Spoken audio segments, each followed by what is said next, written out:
When we talk about religious workers in ancient Israel, there are Nazirites, Levites, prophets, and priests, and these are often confused. Today, we are going to discuss the differences between these various groups of people in ancient Israelite society. This episode of Ancient Egypt and the Bible.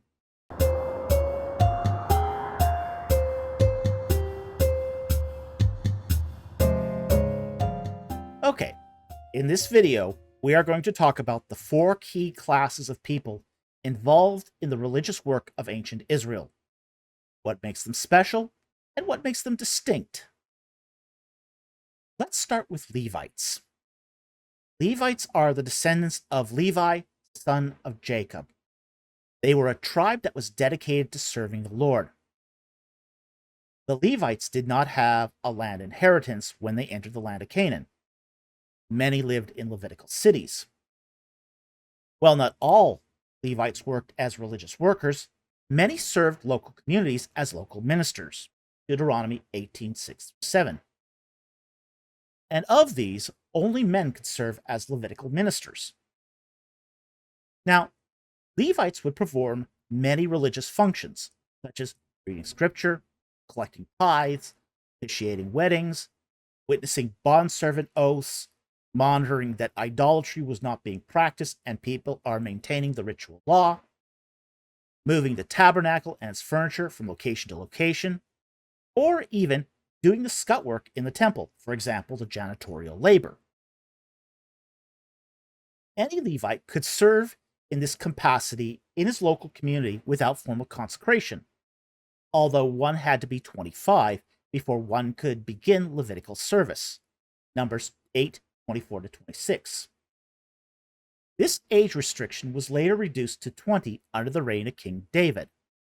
1 Chronicles 23:27.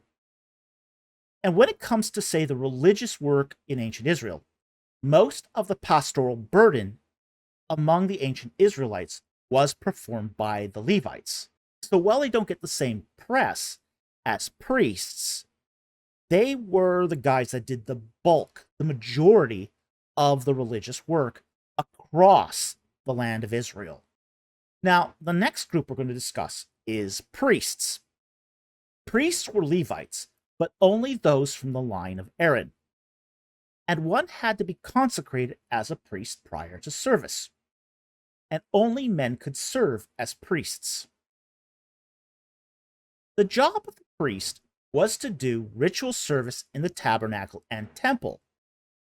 They would present holy offerings, present formal prayers to God, do rituals on behalf of the people, for example, Yom Kippur. And they would do authoritative teaching within the precincts of the tabernacle and temple.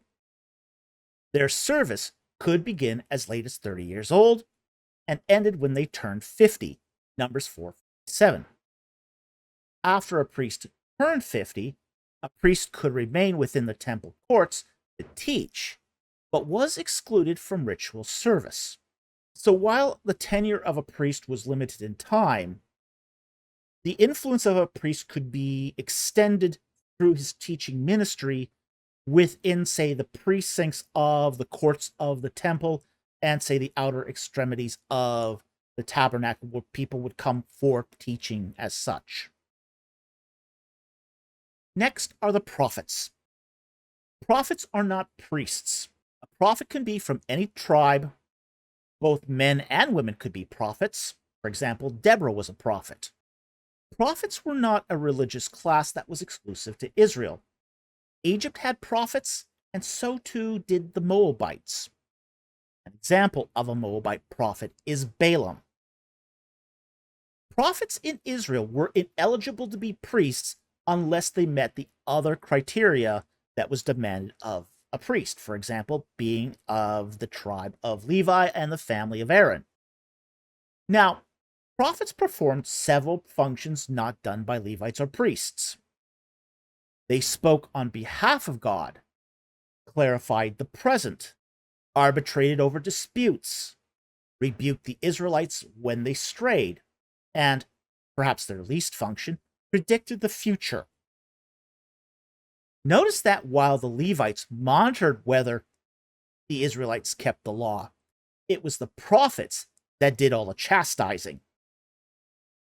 The reason was probably that no one back then would mess with a prophet. And if they did mess with the prophet, they soon regretted it. For example, covenant bearers.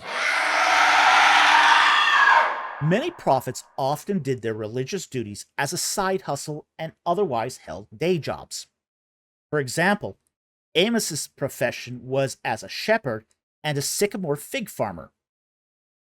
Some prophets were formally trained at the school of the prophets, but this was by no means universal. A prophet could just arise from the ranks of the laity and other professions.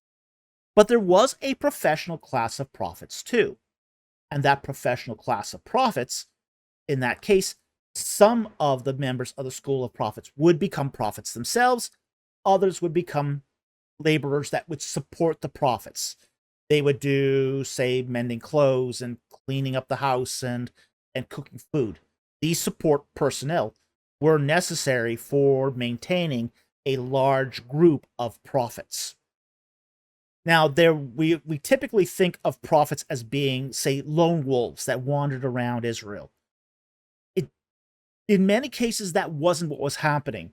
In many cases, prophets went out as groups.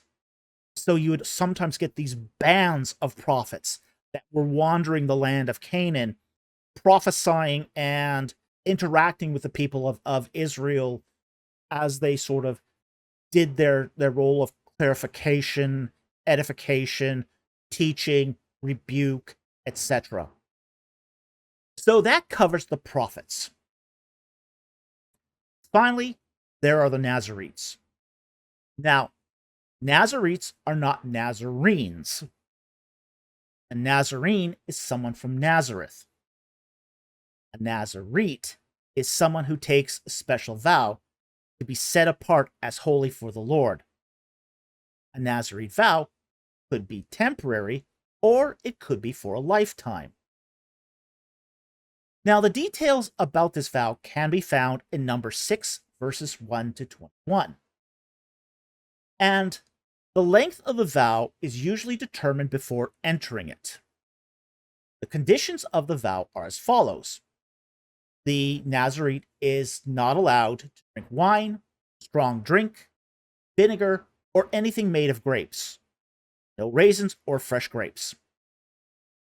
The Nazirite is also not allowed to cut their hair or shave. They cannot go near a corpse, even the corpse of a relative. So if your father dies as a Nazirite, you're not allowed to go to the funeral. It is imperative for the Nazirite to remain ritually pure. Now, if a Nazirite fails to remain ritually pure, the person has to go to a priest, present an offering of 2 doves or pigeons, and a male lamb for a guilt offering, and be ritually cleansed. So at that point, once the Nazirite is ritually cleansed, they can resume their vow as a Nazirite. But there's also a ritual that comes at the end of a Nazirite vow. When the time as a Nazirite is complete, the Nazirite has to give this massive offering. The Nazirite has to give a male lamb of 1 year old for a burnt offering, and a young, unweaned female sheep for a sin offering, and a ram for a peace offering, plus a basket of unleavened cakes of fine flour and oil, and unleavened wafers spread with oil, and a grain offering, and a drink offering, which is usually wine. So, given the cost of becoming a Nazirite, it wasn't something that one entered into lightly. And at the end of the vow, the Nazirite's hair is shaved off and burned. And once the priest presents the drink offering to the Lord, the Nazirite vow is over, and the Nazirite can start drinking of the fruit of the vine again. Now, that's the offering to end the vow. Pretty big deal. The purpose of the Nazarite vow was to make oneself holy up to the offering of that special offering. So that special offering wasn't ancillary to the Nazarite vow. It was a huge part of the vow. The whole Nazarite vow is a consecration of the self, and it is in many respects a precursor to monastic service. Okay, so the whole Nazarite vow was to make yourself holy to present this massive, holy, all-encompassing offering. It's your big. The offering was the service. Okay, the vow was just the lead up to the offering service, an offering that's not expected from normal people. Normal people don't normally have to make a vow of and an offering of that size. There's no other offering that I know of within, say, the Old Testament sacrificial system that requires 3 animals, a bunch of grain offerings and bread offerings, plus wine on top of it. It's one of the largest offerings that is prescribed in Scripture. So the offering is the religious work, it is the religious service. And the purification, the holiness that the Nazarite goes through to lead up to that offering is to make that offering holy and right. So the Nazarite is presenting themselves as holy to make this holy offering. And that's their act of service, or religious work, as it were.